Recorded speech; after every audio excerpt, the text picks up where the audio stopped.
here's my top 3 cards that are bad for Pokemon Pocket. Remember, this is just my opinion. If you like this kind of content, be sure to like and subscribe. Or Wigglytuff will find your family. Alright, let's talk about Misty. A card so wild it's basically a coin flipping wrecking ball. You queue for your match, draw your hand, and think of your opening move. Then you see the water in your opponent's energy zone. You pray they haven't drawn the Angel of Death, and bam. Your opponent drops Misty turn 1. They start flipping coins like they're begging a wishing well for one last miracle. Heads, heads, heads. Suddenly, their Articuno or Palkia is juiced up with enough water energy to drown an entire deck before you've even drawn your second card. It's not just powerful, it's a game ender, and it all hinges on dumb luck. Even just one heads swings the game wildly in their favor. Why is this bad for the game? Because Misty turns skill into a slot machine. A good TCG thrives on clever plays and deck building, not who can roll the dice better. And here's the kicker, she's so flexible. Works with any water Pokemon. Sorry Brock. Future sets have to tiptoe their balance around her or risk breaking her farther. Imagine a new water type card with a killer attack. Oh wait, that happened 3 sets in a row. She's a design headache that continues to flood the meta. Next up, it's Cyrus, an absolute game stealer. Why he's a menace? In TCG Pocket, your bench is your fortress, until Cyrus waltzes in and turns it into a knockout waiting room. Hit and run champs like Starmie EX, who used to dance away with free retreat, are left crying in the corner. Their whole game plan gutted. Slower strategies? They're toast too. Why bother walling up with anything but Druddigon when Cyrus can just point and say, "You're next," turning your beefy shield into a free prize card for the taking. Your hard work is just dust in the wind. Pair him up with Darkrai or Druddigon, then your opponent is stuck to a retractable leash for the rest of the game. Sabrina though? She's the fair sibling.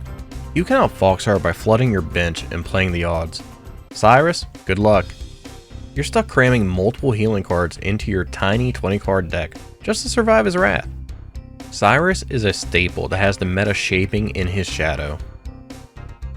Alright, here comes one I expect some backlash on. Let's dive into Professor's Research. The card so everywhere, it's practically tattooed on the game's deck builder. So, say player A draws Professor's Research, snags 2 brand new cards from that 20 card deck, while player B is stuck with a brick hand praying for a miracle. That's a 2 card swing right out of the gate. Player A's got options and a thinner deck to hit more key cards, while player B's eating dust. In a 20 card deck, where every draw is a lifeline, 2 extra cards is like handing someone a shovel while the other guy digs with his spoon. Why is this bad for the game? In TCG Pocket, your deck is so tight that drawing 2 isn't just a perk, it's a power spike. 10% of your deck, right into your hand, no strings attached. Early game, that's a setup rocket. It's not skill, it's luck of the draw. And whoever snags Professor first gets a head start that's brutal to claw back from. There's a reason cards like this have been banned from Yu-Gi-Oh! And other TCGs. Unlike Misty's Chance to Brick or Cyrus's conditional bench bullying, this card's a no downside handout. The meta's already creaking. Every deck's packing it because 2 cards for free is too juicy to skip. Professor's Research is tilting the table way too hard. And that's the list. I know there's a few cards out there like Druddigon and Rocket Grunt that people hate right now. Tell me your cards that are worse for the game in the comments. Maybe we'll make a follow-up video. Also, feel free to check out my Twitch channel while I climb ranked. See you guys in the next one. Oh, and I don't know, like if we get to like 100 subs in a week, I'll give someone in the comments a $10 Google Play gift card. Alright, bye.